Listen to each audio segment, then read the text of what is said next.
सरस्वती नमस्तुभ्यं वरदे कामरूपिणी विद्यारंभं करिष्यामि सिद्धिर्भवतु मे सदा। सरस्वती सभा मध्ये सुलक्ष्मी ज्ञान रूपिणी कल्याणी सर्वलोकस्य माता ज्ञानमती मता। जलो दात सांगमयी सरस्वती माता की जय। सरस्वती की प्रतिकृति परम पूज्य गणिनी प्रमुख हारिका शिरोमणि श्री ज्ञानमती माता जी की जय। अब छह ढाला की क्लास प्रारंभ हो रही है। तीन भुवन में सारे वीतराग विज्ञानता शिव स्वरूप शिव का नमः त्रियोग समारिके। जय आत्म राम बोलो जय जय आत्म राम। जय आत्म राम बोलो जय जय आत्म राम। हर आत्मा में छिपा है भगवान। हर आत्मा में छिपा है भगवान। बोलो जय आत्म राम बोलो जय जय आत्म राम। भाव में भ्रमण की है लंबी कहानी काल अनादि से दुखी अज्ञानी काल अनंत निगोद में बिताया जन्म मरण करे बहु दुख पाया। कैसे बने आत्मा भगवान कैसे बने आत्मा भगवान। बोलो जय आत्म राम बोलो जय जय आत्म राम। जय आत्म राम बोलो जय जय आत्म राम। वीतराग विज्ञानता को प्रस्तुत करने वाली मंगलाचरण के साथ में मोक्ष को आत्मा में साकार रूप प्रदान करने वाला वीतराग विज्ञान जो है वह भेद विज्ञान का सूचक है। आज पहला अक्षर गौण हो गया और दूसरा अक्षर प्रधान हो गया, अर्थात वीतरागता समाप्त होकर केवल विज्ञान का युग आ गया और विज्ञान का शोर मच रहा है। वहीं अहिंसा गौण होकर के हिंसा का जोर चल रहा है, हिंसा का युग चल रहा है। ऐसे में भी सम्यक ज्ञान का प्रचार प्रसार करने वाले हमारे गुरुजन और उनकी वाणी सबके मन को शांत करने वाली है। पूर्वाचार्यों की वाणी के अनुसार छह ढाला छोटी सी कृति है, लेकिन इसके अंदर आत्मा के सार भरे हुए। अनादिकालीन संसार में भ्रमण की कथा को कहते हुए दुखों की श्रृंखला में निगोद की पर्याय से अपनी कहानी को शुरू किया गया। किस जीव ने यानी हम सब ने निगोद की एक इंद्रिय पर्याय में नित्य निगोद के अंदर भी आयु बिताई। उसके पश्चात किसी किसी तरह करके 2 इंद्रिय 3 इंद्रिय 4 इंद्रिय की पर्यायों को प्राप्त किया। विकलत रहे अर्थात इंद्रियां पूर्ण नहीं हो पाई और दुख को सहन करता रहा। बड़ी मुश्किल से त्रस्त पर्याय मिली तो त्रस्त पर्याय में भी पशु की पर्याय यानी अगर पंचेंद्रीय पर्याय भी मिल गई तो उसमें पशु की पर्याय में गए तो तिर्यंच गति के अंदर यानी पशु गति के अंदर असैनी और सैनी के दुखों का वर्णन किया जा रहा है। केवल सुनना नहीं है, बुनना है। हमने भी ऐसी ऐसी पर्याय प्राप्त की हैं, लेकिन आज थोड़ा सा ज्ञान हुआ, विवेक मिला, तो भी अहंकार में डूब करके हमने कभी दूसरों का अपमान किया और न जाने कितने कितने कर्मों का बंध करके पुनः पुनः दुर्गतियों में जाकर के दुख उठाए। तो उसी श्रृंखला में छठी चौपाई के अंदर तिर्यंच गति के दुखों का वर्णन किया जा रहा है। कबहू पंचेंद्रिय पशु भयो, मन बिन निपट अज्ञानी थयो, सिंहादिक सैनी भय क्रूर, निबल पशु हति खाए भूर। सब लोग एक साथ बोले स्वर में। कबहू पंचेंद्रिय पशु भयो, मन बिन निपट अज्ञानी थयो, सिंहादिक सैनी भय क्रूर, निबल पशु हति खाए भूर। यानी कि आप कुछ मंद हुआ, 2 इंद्री 3 इंद्री 4 इंद्री की पर्याय से क्रम से पंचेंद्री में भी पहुंच गए तो पशु हो गए। पंचेंद्री पशु होकर के अगर असैनी हो गए, सैनी असैनी पंचेंद्री के 2 भेद हैं, सैनी और असैनी। ये पशुओं में, मनुष्य तो सैनी ही होता है, पशुओं में सैनी और असैनी माने संगी और असंगी। तो जिनके अंदर शिक्षा उपदेश ग्रहण करने की शक्ति होती है, मन होता है, वे सैनी संगी प्राणी कहे जाते हैं। और जिनके अंदर शिक्षा और उपदेश को ग्रहण करने की शक्ति नहीं होती, उन प्राणियों को असैनी असंगी कहा जाता है। तो उनमें कोई कोई सरीसृप माने पानी में रहने वाले, कोई कोई सांप और कोई तोते, इनको असंगी भी माना है कि ये मन रहित होते हैं। ऐसे में इन्हें हित अहित का विवेक नहीं रहता। तो कहा कि तब मन के बिना निपट अज्ञानी, निपट अज्ञानी माने केवल अज्ञानता ही रही, कहते ना, ये तो निपट मूर्ख है, माने केवल मूर्खता ही इसके पल्ले पड़ी है। तो निपट अज्ञानी रहा माने कोई ज्ञान नहीं मिला, और ज्ञान प्राप्त करने का जो सबसे बड़ा निमित्त था मन, वह मन ही नहीं है। तो मन के बिना ये जीव करता क्या, अज्ञानी ही अज्ञानी रहा। और कभी सैनी भी हो गया तो सिंहादिक सैनी हुए क्रूर, सैनी भी हो गया, संगी भी हो गया तो सिंह बन गया। कभी अजगर सर्प बन गया, न जाने कितनों को निगल लिया, न जाने कितनों को खा लिया, न जाने कितनों को मार दिया। तो निबल पशु हति खाए भूर, बहुत सारे पशुओं को जो निर्बल थे बेचारे, अपनी रक्षा स्वयं करने में तत्पर नहीं थे, इन बड़े पशुओं से अपनी सुरक्षा नहीं कर पाते थे, ऐसे निर्बल पशुओं को मार मार करके खाया। तो ये किसकी परिणति बता रहे हैं, ये पशुओं की प्रवृत्ति बता रहे हैं, जो रात दिन हम देखते हैं अपनी आंखों से। कई बार लोग चारों गतियों के अस्तित्व को नहीं स्वीकार कर पाते और कहते यही तो नरक है, यही स्वर्ग है। अरे भैया, 4 गति हैं, तिर्यंच गति, नरक गति, देव गति, मनुष्य गति। तो आप मनुष्य गति और तिर्यंच गति को देख ही रहे हो। जब 2 गति और 2 गतियों में प्राप्त होने वाले दुखों को, सुखों को, उनकी जिंदगियों को देख रहे हैं, तो तीसरी और चौथी गति कहाँ चली जाएगी। ये जीव कहीं से तो आया है, कोई देव गति से आते हैं, अच्छे अच्छे परिणाम होते हैं।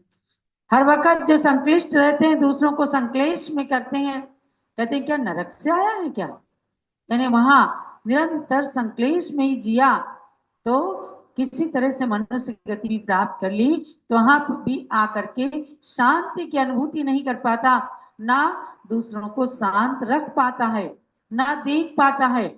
ऐसे जीवों के लिए कह दिया जाता है जब ज्यादा दुख होता है नरक जैसी वेदना है, कह देते ना नरक जैसी वेदना है।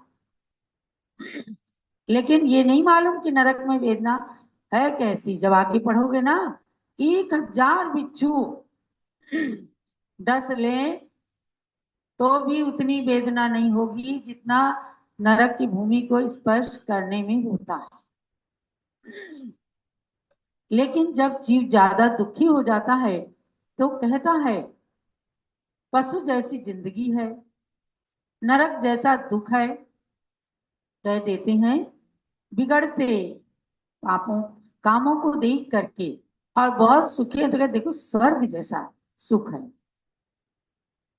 आज हमारे डॉक्टर जीवन प्रकाश जी जब हस्तिनापुर से आए तो ज्ञानमती माता जी से कह रहे थे माता जी स्वर्ग जैसा सुख है हस्तिनापुर में, जम्बूदीप स्थल का कण कण एकदम स्वच्छ सुंदर हरियाली, जिन मंदिर आभा को बिखेर रहे हैं, पॉजिटिव ऊर्जा ही ऊर्जा जहां से निकल रही है, ऐसे स्थान को किसने बनाया है? ज्ञानमती माता जी ने तो बनाया। और उसे की सुख की अनुभूति करा रहे थे कि ज्ञानमती माता किसी तरह से वहां की परमाणुओं से पुनः आकर्षित हो जाएं और हस्तिनापुर चलने की बात कर दें। लेकिन अयोध्या की भूमि पर रहकर पूज्य माता जी क्या कहती हैं? अयोध्या तो साक्षात स्वर्ग की अनुभूति कराने वाला है, जहां अनंत बार स्वर्गों से देव आए, इंद्र आए। और उस जमाने में कभी स्वर्ग और धरती का तांता लगा हुआ था, एक दूसरे का लिंक जुड़ा रहता था हर वक्त। जब भगवान जन्म लेते थे ना, इंद्र भी आते थे, देव बालक बन के आते थे, भगवान के साथ खेलते थे, सारा एकदम स्वर्ग से समझो सबकी रिश्तेदारी बनी रहती थी। पालना भी झुलाना हुआ सौधर्म इंद्र आता, खेलना हुआ सौधर्म इंद्राणी भी बालक का रूप बना लेते और अयोध्या के बालकों के साथ और भगवान बालक के साथ में खूब खेल खेला करते थे। ऐसे स्वर्ग की सुख को आज इन्होंने ज्ञानमती माता जी ने अपने मन से देखा है, आंखों की चक्षु से तो जो सामने होता है वो देखा जाता है, लेकिन मानसिक चक्षुओं से वहां के अंतर्स को देखा जाता है। अंतस की कुंडली कहती है यहाँ तो अनंतों बार देवता आए। तो आज यहाँ हम बात कर रहे हैं तिर्यंच गति के दुख की। अभी हम मनुष्य हैं, कोई पुण्य करके आए, एक भजन सुना बड़ा अच्छा कि ये पिछले जन्म में अच्छे कर्म मुझे जैनी कुल परिवार मिला, अरिहंत प्रभु की शरण मिली, गुरुओं का सच्चा प्यार मिला, कि ये पिछले जन्म में अच्छे कर्म मुझे जैन कुल परिवार मिला। यानी बड़ी दुर्लभता से ये मनुष्य पर्याय मिली है। तो इन पशुगति के दुखों को सुन सुन करके, पढ़ पढ़ करके हमें मन के अंदर चिंतन करना है और चिंता भी करना है कि अब ये पशु पर्याय ना मिलने पाए। कैसे मिलती है पशु पर्याय? भाई दुख तो है, दुख अपन सामने देखते हैं कि मारा जाता है, पीटा जाता है, स्लाटर हाउस में ले जाकर उन्हें काट दिया जाता है, मार दिया जाता है, कितने दुख हैं। लेकिन ये पर्याय मिलती कैसे है? माया तैर्यज्ञोनस्य तथा सूत्र में सूत्र पढ़ते हैं ना, मायाचारी करने से तिर्यंच योनि मिलती है। ये प्रमुखता की दृष्टि से है। लेकिन और पापों को जो दूसरे की हिंसा करेंगे, दूसरे पशुओं को मारेंगे, आगे जाकर पशु बन करके वे अपने को मारते हैं। और जो पशु बन करके पुण्य करते हैं वो आगे जाकर देवता बन जाते हैं। आचार्य समंत भद्र स्वामी ने कहा, अरहत चरण सपरिया महानुभावं महात्मनाम अवदत् भेकः प्रमोदमत्ता कुसुमेनैकेन राजगृहे। एक मेढक ने अच्छा कार्य किया तो उसको महावीराष्टक स्तोत्र में भी कह दिया, प्रमुदित मना दर्दुरिह मेढक के लिए। और समंत भद्राचार्य जैसे महान आचार्य ने भी कहा, अरहत चरण सपरिया, जो अरहंत भगवान की चरण की पूजा करने चला, महानुभावम, ऐसे मेढक को कहा महानुभाव, यानी उसके भाव तो महान थे। महात्मा नाम अवदत, जो महात्माओं के द्वारा भी जिसके लिए कहा गया, भी कहा माने एक मेढक, प्रमोद मत्ता, खुशी मन से खूब सबको देख रहा था कि कहीं जा रहे हैं हाथ में थाली वाली लेकर के। समझ में आया तो कोई महापुरुष आए हैं, उनकी पूजन के लिए जा रहे हैं, क्योंकि पूर्व जन्म में वो भी सेठ था, पत्नी के मोह में मर करके बावड़ी में मेढक हुआ था। उसने बावड़ी से कमल का फूल ले लिया, बेचारा कोई सामग्री और तो ले नहीं सकता था, तो उसको ले करके अपने मुख में दबा करके चला और बीच में ही श्रेणिक राजा के हाथी के पैर के नीचे मर गया। उसकी मृत्यु हो गई, भक्ति अधूरी रह गई, लेकिन मन में प्रमोद था, मन के अंदर भक्ति की भावना थी, तो मर करके एकदम जा करके देवता बन गया और महावीर के समोसरण में जाकर उसने अपनी भक्ति को पूरी कर लिया। देवता के रूप में आके खूब नृत्य किया, सारी सभा बैठी है समोसरण में, ये कौन सा देवता है, इसकी कुछ एक्स्ट्रा ऑर्डिनरी भक्ति है। तो श्रेणिक ने पूछा, भगवान इसने अपने मुकुट में मेढक का चिन्ह क्यों बनाया हुआ है, भगवान ये कौन सा देवता है, कहाँ से आया है। तभी भगवान की दिव्य ध्वनि गिरी और गौतम गंधर्व स्वामी ने बताया कि राजन, अभी अभी आपके हाथी के पैर के नीचे मरा है ये मेढक और देवता बना भगवान की भक्ति के कारण, और ये अब प्रमुदित होकर के यहाँ आया है, अपनी भक्ति को प्रदर्शित करने के लिए आया है। एकदम देख करके भी सब लोग आश्चर्यचकित रह गए। एक मेढक भी अगर भक्ति करता है तो देवता बन जाता है, और अगर पशु बन करके वह दूसरे पशुओं को खाता रहता है तो वह आगे अपनी भव की संतति को हमेशा बढ़ाता रहता है। शेर के रूप में महावीर थे एक दिन, भगवान महावीर भी एक दिन सिंह की पर्याय में थे और एक हिरण को मार करके जंगल में खा रहे थे। तब मुनिराज ने संबोधित किया कि अरे सिंहराज, तू अहिंसा का अवतार होने वाला है, कहाँ हिंसा कर रहा है, पशु को मार के खा रहा है, ये तेरी परिणति नहीं है। वीर महावीर बोलो जय जय महावीर, वीर महावीर बोलो जय जय महावीर। शेर था एक जंगल का राजा, उसको डर न किसी का भी था, उसको डर न किसी का भी था। वह क्या जाने पर की पीर, वह क्या जाने पर की पीर। बोलो वीर महावीर बोलो जय जय महावीर, वीर महावीर बोल जय जय महावीर। महावीर की पिछली पर्याय में शिव ने एक हिरण को मार करके उसका मांस भक्षण कर रहा था, तभी आकाश मार्ग में स्थित मुनियों ने उसे संबोधित किया और तुरंत संबोधन को प्राप्त हुआ।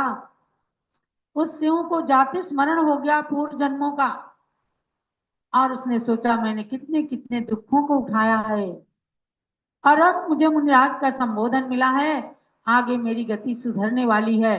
तुरंत उसने आंखों से आंसू बहाते हुए मुनिराज के समक्ष शांत भाव से एकदम व्रतों को ग्रहण करता है। वो बेचारा क्या बोलता, ना हाथ जोड़ सकता था, न वचनों से कह सकता था कि मुनिवर मुझे व्रत दे दो, अहिंसा का व्रत। उसने आंखों से नीर बहाते हुए और अपनी कलुषता को धोने का प्रयास किया। तभी मुनिराज ने उसे सम्यक दर्शन ग्रहण कराया। 5 अणुव्रत तुरंत उस शेर ने ले लिया। आज मनुष्य को लेने में हिचकिचाहट होती है, लेकिन पशु ने कुछ नहीं सोचा, उसने अणुव्रत ले लिया। मुनिवर बताते हैं अब तो अहिंसा का पालन करेगा, अब तो कोई झूठ नहीं बोलेगा, कोई चोरी नहीं करेगा, किसी प्रकार का कुशील नहीं, कोई परिग्रह नहीं धारण करेगा। एकदम शेर शांत होकर के और बस आंखों से आंसू बहाता है कि मुनिवर मुझे सब कुछ स्वीकार है। और वो निराहार रह करके कुछ दिन जब तक शक्ति रही पत्ते खाता रहा, जंगल के सूखे पत्ते सेवन करता रहा। लेकिन उसके बाद धीरे धीरे उसका शरीर कमजोर हो गया और उसने अपने प्राण छोड़े और जाकर के देवता बन गया। बस वहीं से शेर का उत्थान प्रारंभ हो गया। उसके बाद 8 भव के बाद जाकर के वह शेर महावीर बन गया। भगवान महावीर का चिन्ह क्या है? शेर का चिन्ह है। शेर जैसा दहाड़ा भगवान महावीर ने कि अगर जीवन का उत्थान करना है तो जियो और जीने दो। किसी के साथ अपमान के शब्द मत बोलो, किसी का दिल मत दुखाओ, किसी की हिंसा मत करो। भाव हिंसा, द्रव्य हिंसा, 2 तरह की हिंसा है। हमने सोचा कि इसको मैं मार दूं, वो नहीं मरा, हमने मारा भी नहीं, लेकिन भाव हिंसा हो गई। और द्रव्य हिंसा तो कर देना, मार देना, साक्षात द्रव्य हिंसा है। इन सब बातों को जान करके, सुन करके और हम पशु ना बनने पाए, असहनीय ना बनने पाए। आज हमें मनुष्य की पर्याय में मन भी मिला है, तन भी मिला है, वचन भी मिले हैं। तो मन वचन काय तीनों योगों को संभाल करके आज वीतराग विज्ञानता को नमन करते हुए और एक दिन भगवान से हम प्रार्थना करें कि हमारे जीवन में भी एक दिन वह वीतराग विज्ञानता यदि आंशिक रूप में भी प्रकट हो गई तो निश्चित रूप से ये जीव भेद विज्ञान, आत्मा भिन्न शरीर भिन्न है, उसका अनुभव करता हुआ अपने पर्याय को सार्थक करेगा। आज के स्वाध्याय का यही सार समझना कि तिरंच गति के दुखों को भी हम सब ने भी भोगा है। ये एक व्यक्ति की कहानी नहीं है, एक पशु की कहानी नहीं है, हम सब की कहानी है। और आगे ये कहानी किसी तरह से पूर्ण हो जाए और हम अब आगे पशु गति में ना जाने पाए, यही सार है।